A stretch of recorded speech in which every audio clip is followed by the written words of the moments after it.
Hi all, this is Mats here, Nesbitt's resident data scientist. In a previous life, I studied economics, so all this is super interesting to me from the get-go, but also super interesting from the perspective of looking at how what's going on in the economy was going to affect any groups that are currently working with Nesbitt.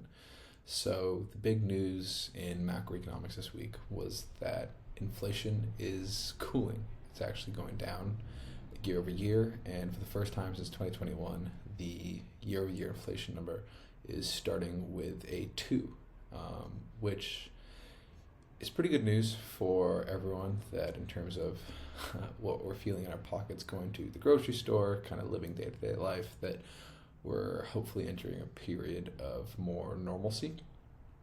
Now, what's interesting about this is the impact this might have for any potential home buyers, co-buyers, groups, individuals. You have it.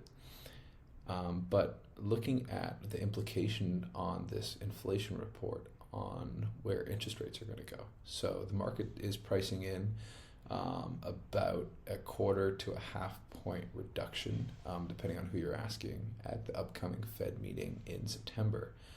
And what that's going to mean is mortgage rates are going to go down. And so interestingly enough, we're actually seeing mortgage rates going down just because they tend to kind of predict the Fed's move, so to speak. But for sure, we're going to see a reduction from the Fed, well, for the most part, unless something crazy happens.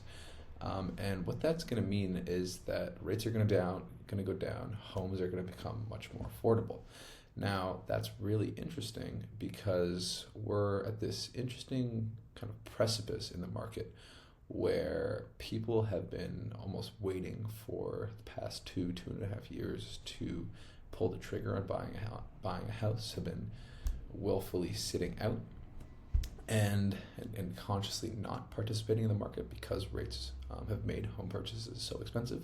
But what we're seeing even before this rate cut is life comes to the fore, and people aren't actually waiting. And so even before this inflation report came out, we're seeing markets, especially like here in the Bay Area where I'm sitting right now, where the median days on market for a home has basically gone down just about 30% year over year, which is crazy. So we're actually seeing, even before this potential rate cut, demand is really increasing. Offers are getting super competitive and we're seeing this with all the groups that we're working with through Nesbitt.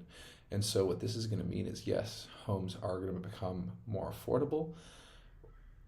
The big question, though, and in my opinion, what's going to happen is we're going to see a kind of a influx into the market that's going to make deals much more competitive to get into, and also potentially even seeing price increases. So if you can get a great deal, this is great for you, but this is also going to mean there are going to be more people in the market that you're most likely going to be competing against right now.